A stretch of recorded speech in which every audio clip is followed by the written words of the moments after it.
lieber Bonnard, mit Vergnügen schreibe ich Ihnen, dass mein erster Gedanke heute Morgen Ihnen galt. Ich habe Ihre Arbeit genau in Erinnerung behalten. Sie gefällt mir sehr. Henri Matisse.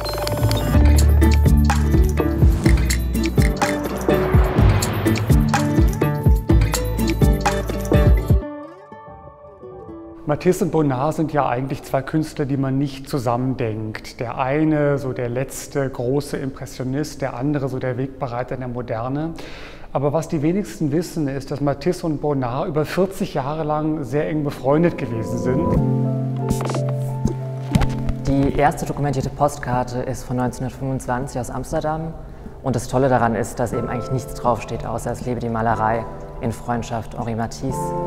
Also ein ganz toller Auftakt für den Briefwechsel, der dann andauert bis 1946 insgesamt. Mein lieber Matisse, wenn ich an Sie denke, denke ich an einen von aller überkommenen ästhetischen Konvention befreiten Geist. Das größte Glück, das einem Maler widerfahren kann.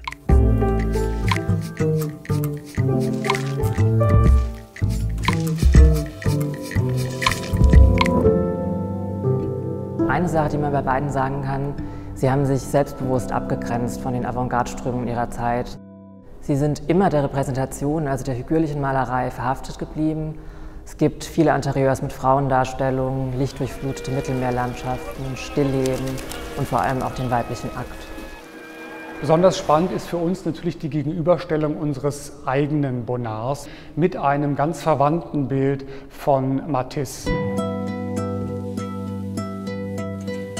Bonnard malt 1909 seine geliebte und spätere Ehefrau Marthe, die auf einer blau-weiß karierten Decke liegt. Und 1935, also viele Jahre später, malt Matisse ein ganz ähnliches Sujet.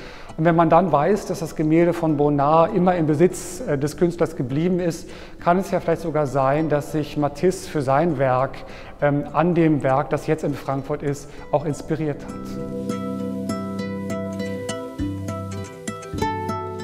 Also Bonnards und Matisses Akte sind eigentlich von der Stimmung her immer vollkommen unterschiedlich. Das erklärt sich vor allem daraus, dass Matisse immer mit professionellen Modellen gearbeitet hat und Bonnard eigentlich fast nur seine eigene Lebensgefährtin und spätere Frau Marthe de Miligny gemalt hat.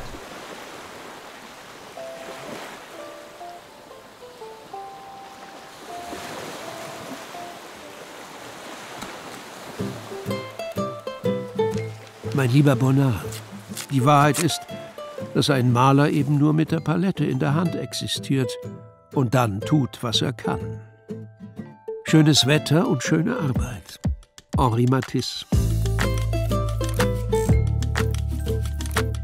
Neben dem Akt ist es vor allen Dingen natürlich das Interieur, das Stillleben, es ist auch die Landschaft.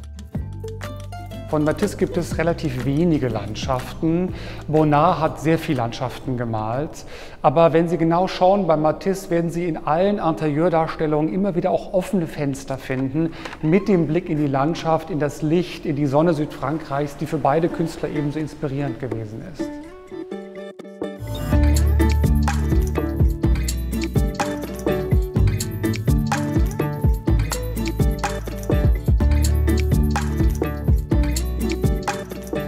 Ganz typisch für Bonnards Werk aus der Zeit sind diese sehr leuchtenden Farben, aber auch diese sehr pastos aufgetragene Pinselstrich. Also man kann eigentlich bei beiden Künstlern sagen, dass Mitgrund, warum sie heute als die großen Pioniere in der französischen Malerei ihrer Zeit gelten, ist, dass es sich bei beiden ganz große Koloristen handelt. Mein lieber Matisse, Ihre zwei Bilder zieren, das ist das Wort, mein Esszimmer. Mir fällt jeden Tag etwas auf und ich danke Ihnen für diese Freude und diese Belehrung. Ganz der Ihre, Bonnard. Bei Bonnard und Matisse ist es wirklich eine Freundschaft, die auf gegenseitigem Vertrauen, auf Wertschätzung, auf Sympathie und auf Anerkennung aufbaut. Das ist die erste große Ausstellung, die dieser ikonischen Künstlerfreundschaft zwischen zwei der größten Maler des 20. Jahrhunderts gewidmet ist. Und was man in der Ausstellung sieht, ist, dass es Bonnard nie so gegeben hätte, wie wir ihn kennen, ohne Matisse, und dass es Matisse nie so gegeben hätte, wie wir ihn kennen, ohne Bonnard.